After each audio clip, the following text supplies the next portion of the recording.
is Musket Week in Orono. Welcome back in, everyone. Thank you for staying with us. Maine football is gearing up for their final game of the season, hosting the University of New Hampshire for the 112th battle for the Brice-Cowell Musket. Now we welcome in our Jack Webb, former Maine football lineman, now our de facto Orono insider. Jack, you've been in that locker room this year. You've been following the team every week. Just how big is this matchup? Yeah, Tyler, simply put, it's the most important game of the year. This one, it's one of the most historic rivalries across college football, and it's been going on since 1903, and of course, that was a win for the Maine Black Bears, but it's just a huge game every year. It's a final test of your culture against your bitter rival, and it's something Maine puts an emphasis on all year long. When the program goals are shared in meetings in February, in July, in August, Beat UNH is always up there in the top three, and it's something that's worked towards all year long. As a player, you want to take it week by week, opponent by opponent, but that UNH game is always lingering in the back of your head. We're fortunate to be a part of a rivalry. I mean, to have a rivalry at the end of the year, a trophy game that represents, we feel like it represents all that our program stands for, and finishing strong. This is an opportunity for us to finish, and just really looking forward to the opportunity and excited for our players to have this opportunity to play at home for the Musket. Is always a special day.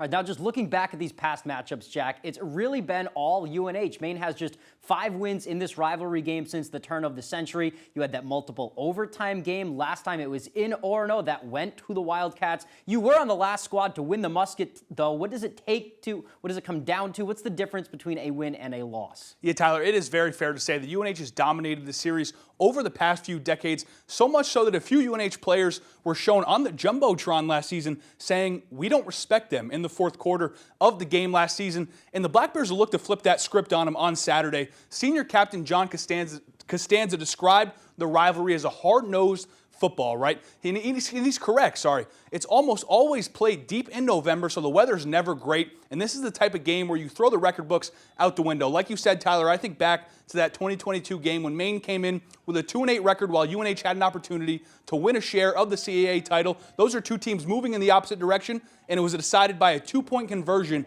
in overtime. Both of these teams will look to put their cultures on display, and Coach Stevens says composure is a key to success in the battle for the Musket.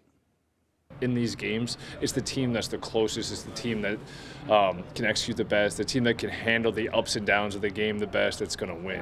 I've been a part of a lot of these games, and momentum is a big part of it. So being able to be in control and get some of that momentum is going to be a big focus of ours. Lastly, Tyler, this is a game, it's so intense, Musket Week.